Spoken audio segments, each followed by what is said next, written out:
मैं नीरज पांडे, आप देख रहे हैं यूट्यूब चैनल नीरज विद में जस।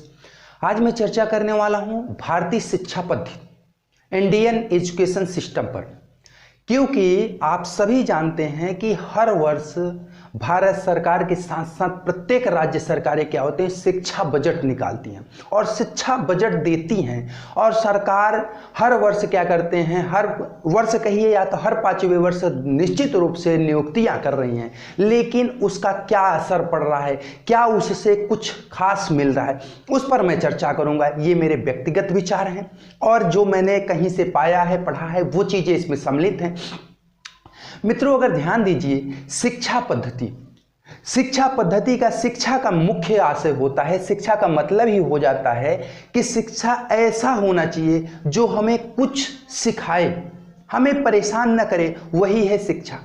और जो हमें परेशान करे वह शिक्षा नहीं हो सकती। जो हम जिसको लेकर के ग्रहण करके और दर दर भटके, वह शिक्षा नहीं हो सकती, वह शिक्षा नहीं हो सकती। शिक्षा का आशय यही होना चाहिए कि अगर हम जो चीज़ लिए हैं वह मेरे काम आए, ऐसा नहीं कि उसको मैं ले लिया और मेरे काम नहीं आ रही। जैसा आप देख रहे हैं कि हर जगहों पर वही, जैसे बारिश में क्या होते हैं, बारिश के मौसम जैसे बारिश होने लगती तो बूंदें टप टप गिरती हैं और हर जगह वही गुब्बारा जैसा फूल जाता है। वैसे देख रहे हैं कि हर जगहों पे, हर गांव में, हर गली में, हर मोहल्ले में एक एक स्कूल खुल रहे हैं, एक एक महाविद्यालय खुल रहे हैं।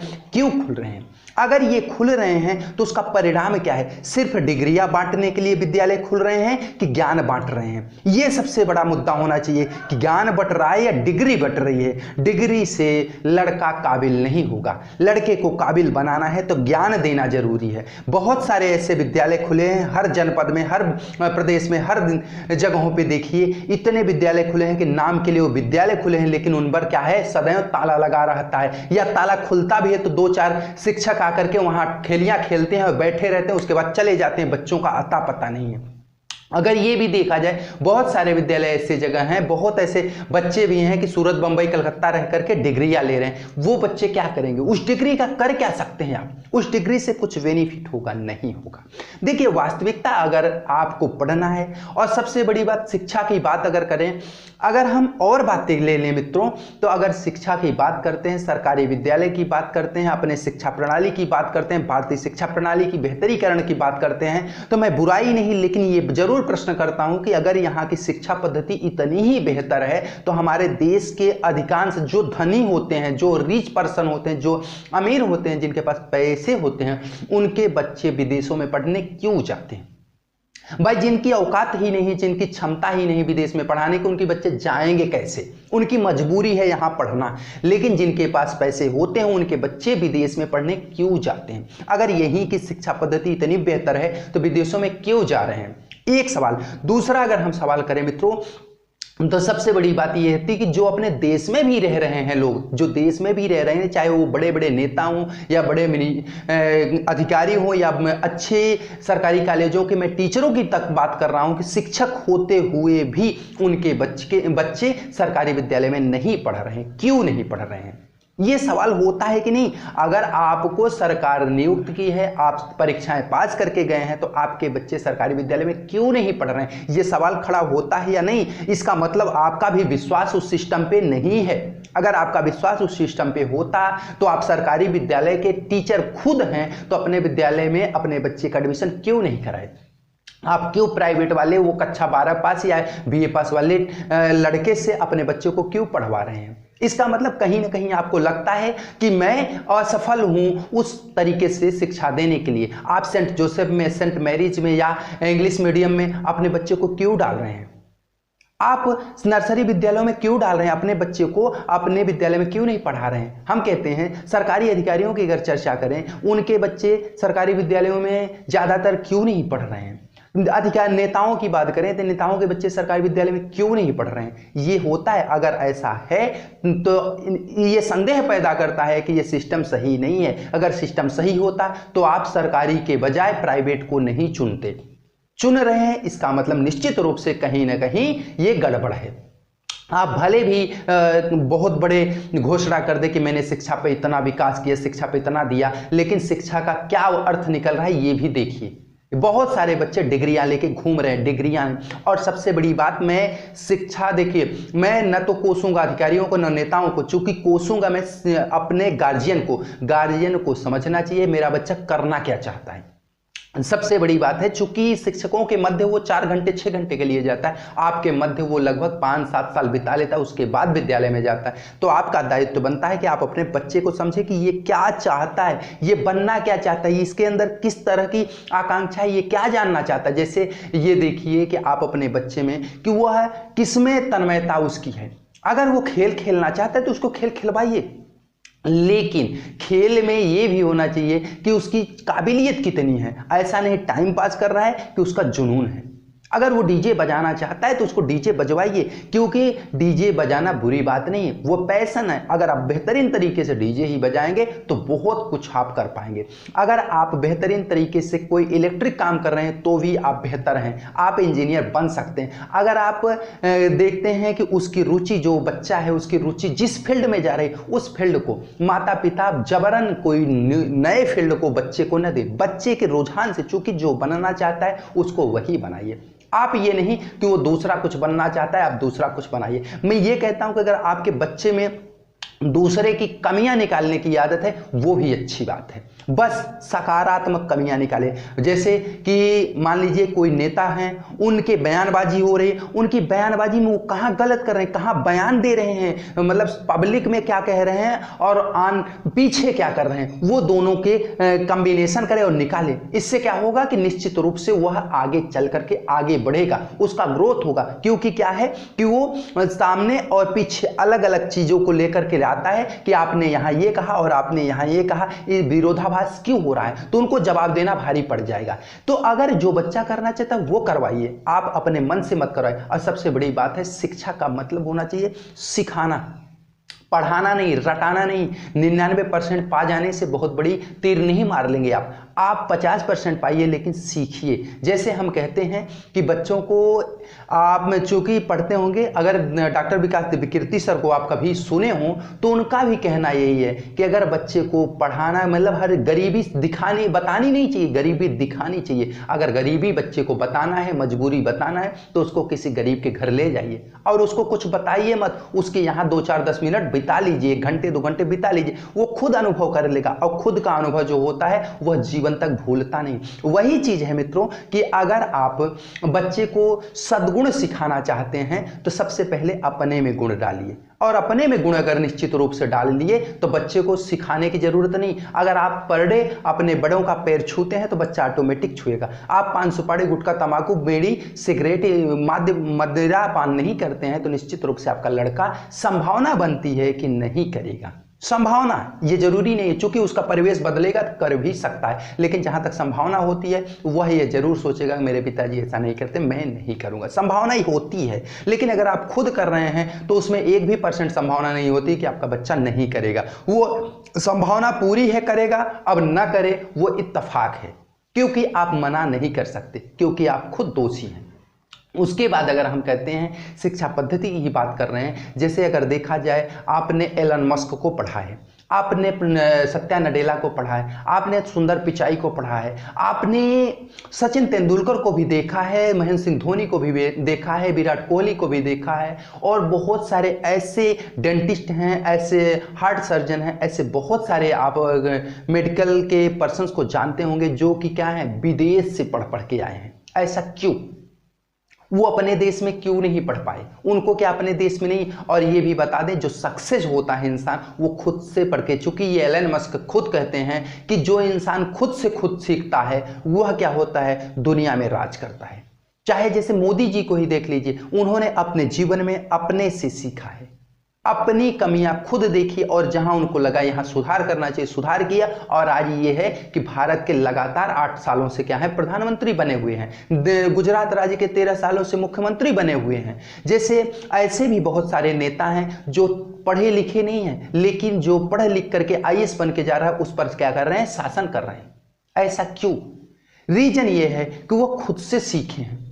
पढ़ने का आशय, शिक्षा का आशय होना चाहिए कि आपके अंदर वो गुण होना चाहिए कि आप जो चाहें वो कर पाएं। अगर जो चाहें वो कर नहीं पा रहे हैं तो आप विफल व्यक्ति माने जाएंगे। अगर आपने बीए की डिग्री ली है और बीए में आपको कुछ आ नहीं रहा है तो बेकार है वो डिग्री।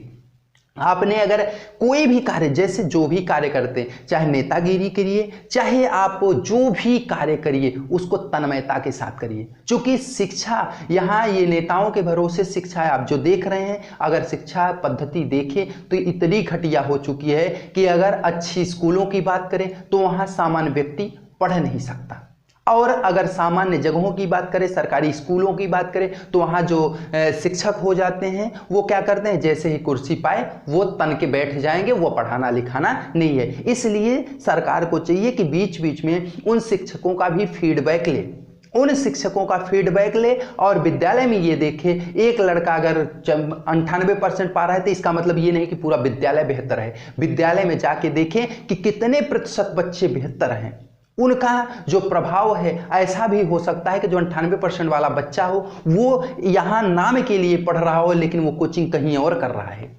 ऐसे भी बहुत बच्चे मैंने देखे हैं कि वो कोटा जाकर के तैयारी कर रहे हैं और विद्यालय में नाम उनका यहाँ लिखा हुआ है। तो वो बच्चे तो निश्चित रूप से बेहतर करके आएंगे, क्योंकि वो तो तन्मयता के साथ वहाँ पढ़ रहे हैं, पढ़ कहीं और रहे हैं, नाम यहाँ का हो रहा है। ऐसा भी सरकार को देखना चाहिए कि कितने बच्चे, अगर देखा जाए कि किसी विद्यालय के 50% 60% बच्चे बेहतर हैं तो माना जाए हाँ विद्यालय ने मेहनत किया है। लेकिन ऐसा हो रहा है कि सिर्फ 2 या 4% बच्चे बेहतर हैं, अलावा 95% घटिया बच्चे हो रहे हैं जिनका क्या है, न पढ़ने में मन लग रहा है, न उनका कुछ रिजल्ट आ पा रहा है। 40 से 45-50% के अंदर आ रहे हैं। इसका मतलब क्या है, शिक्षक पढ़ा नहीं रहे हैं। वो जो 5% बच्चे आ रहे हैं वो कहाँ से, बाहर से बच्चे पढ़ पढ़ के यहाँ केवल नाम लिखाए हुए हैं और यहाँ से परीक्षा दे रहे हैं, विद्यालय का नाम रोशन कर रहे हैं, लेकिन वो यहाँ से पढ़ नहीं रहे हैं। ये भी है, ये सच्चाई है कि विद्यालय में लड़के जाके कोटा तैयारी कर रहे हैं, लड़के इलाहाबाद जाके तैयारी कर रहे हैं, लड़के पटना जाके तैयारी कर रहे हैं, लड़के दिल्ली जाके तैयारी कर रहे हैं, और नाम कहाँ लिखा हुआ है, किसी विद्यालय में, और वो आके वहाँ परीक्षा देते हैं। रिजल्ट आता है 85%, 95%, 98%, 97%, और वहाँ क्या होता है, बड़े बड़े पोस्टरों में अपना नाम सहित चिपकवा देंगे प्रिंसिपल साहब और कहेंगे मेरे यहाँ का बच्चा इतना % पाया। सच्चाई है, मैं मानता हूँ कि इतना पाया, लेकिन उसके साथ साथ कितने बच्चों ने आपके यहाँ 80+ पाया है, कितने बच्चे 70+ पाए हैं, ये भी तो होना चाहिए आंकड़ा आपके पास। लेकिन हाँ 5% बच्चे आपके 85+ हो गए, लेकिन आपके 95% बच्चे क्या हो रहे हैं, 60 बिलो हो रहे हैं, नीचे जा रहे हैं। ऐसा क्यों? इसका मतलब है कि वो आपने उनको नहीं पढ़ाया है, वो कहीं अन्यत्र से पढ़ करके परीक्षा आपके सेंटर से दिए हैं, आपके नाम से दिए हैं। ये देखिए शिक्षा पद्धति इस कदर हो रही है कि इससे सिर्फ क्या होगा, बेरोजगारी बढ़ेगी, आप आतंक बढ़ेगा। चूंकि जो इंसान क्या होता है, एक समय आपने देखा था बहुत पहले जब सबके पास खाने के लिए नहीं होता था तो चोरी चकारी बहुत होती थी, छिनैती बहुत होती थी, डकैती बहुत होती थी। लेकिन जैसे ही समय बदला, लोगों के पास खाने की बात होने लगी तो अब डकैती नहीं होती, चोरी नहीं होती, छिनैती नहीं होती, दर दर पे लोग छीनते नहीं हैं। क्यों?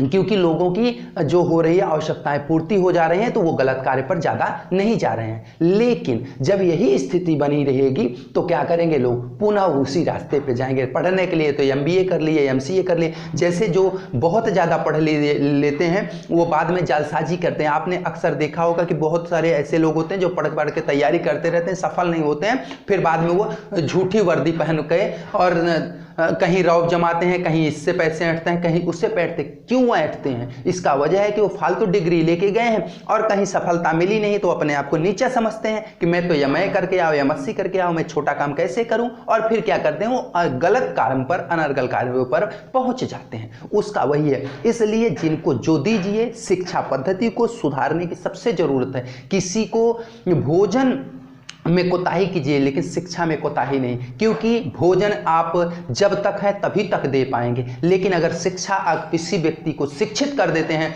तो आप सिर्फ उसी को नहीं शिक्षित किए हैं, उसके साथ साथ वो अगर शिक्षित हो गया तो एक परिवार, एक समाज को बढ़ा सकता है। लेकिन आप भोजन किसी को करा दिए तो सिर्फ एक व्यक्ति का विकास कर सकते हैं। इसलिए मेरा सरकारों से भी दरख्वास्त है कि वो भोजन प्रदान करने से, कपड़ा प्रदान करने से, मकान प्रदान करने से बेहतर कार्य करें शिक्षा पर।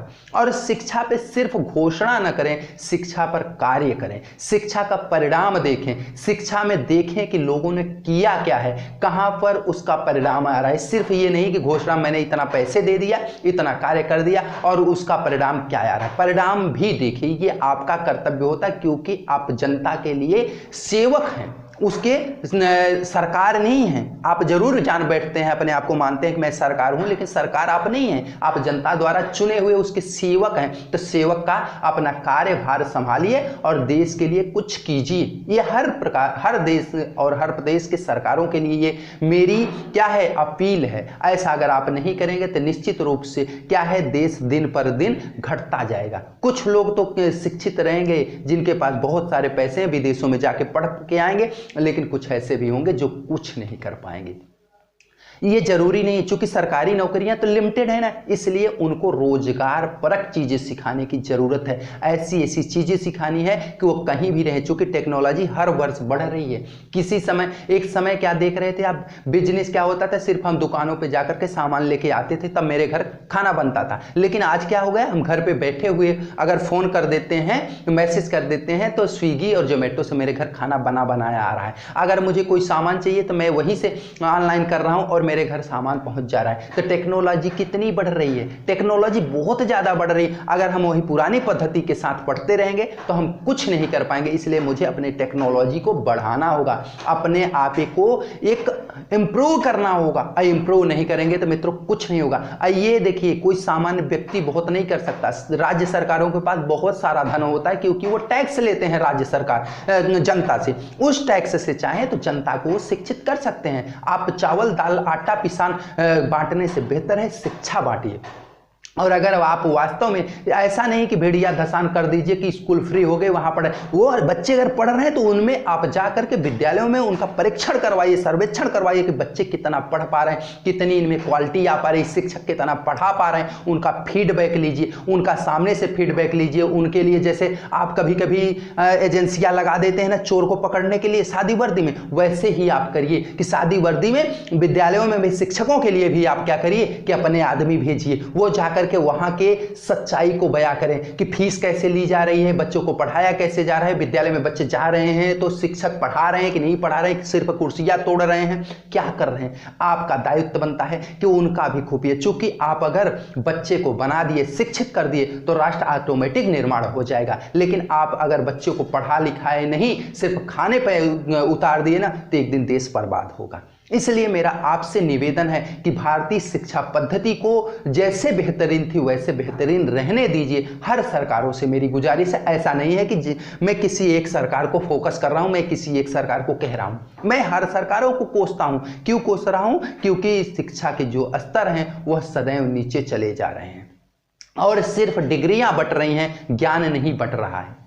तो ज्ञान दीजिए, डिग्रियां मत बांटिए। आप अन्य चीजें कुछ मत दीजिए, आप भोजन मत दीजिए, राशन मत दीजिए, कुछ भी मत दीजिए। वह व्यक्ति खुद कमा लेगा, खा लेगा, लेकिन शिक्षा दीजिए और शिक्षा काम वाली शिक्षा दीजिए जिससे कि बच्चा वो कुछ सीख सके। और कोशिश यही रहे कि जो थ्योरी से ज़्यादा प्रैक्टिकल पर अगर ध्यान दिया जाए तो निश्चित रूप से बच्चे सफल होंगे। क्योंकि अपने जीवन में जो किया जाता है वो कभी नहीं भूला जाता और पढ़ा जाने वाला चीज़ें भूल भी जाती हैं। इसलिए प्रैक्टिकल पर ज़्यादा फोकस किया जाए और रटाने पर, घुटाने पर और उसको पढ़ाने पर थोड़ा सा कम। क्योंकि जितना ही पढ़ाया जाए उतना ही प्रैक्टिकल कराया जाए, निश्चित रूप से बच्चा सफल होगा।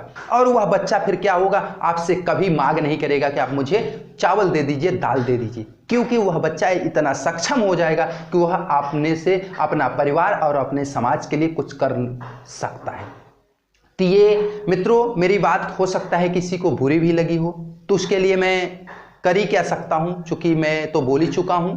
लेकिन अगर जिनको अच्छी लगी हो मेरी बात, वो इस चैनल को सब्सक्राइब नहीं किए हो तो सब्सक्राइब कर लीजिएगा और इस वीडियो को लाइक कीजिएगा, शेयर कीजिएगा। अगर मेरी बातें अच्छी लगी हों तो इसको आगे तक और बढ़ाइएगा, शेयर कीजिएगा। फिर मिलते हैं मित्रों किसी नए वीडियो के साथ। तब तक के लिए सभी मित्रों को जय हिंद, जय भारत।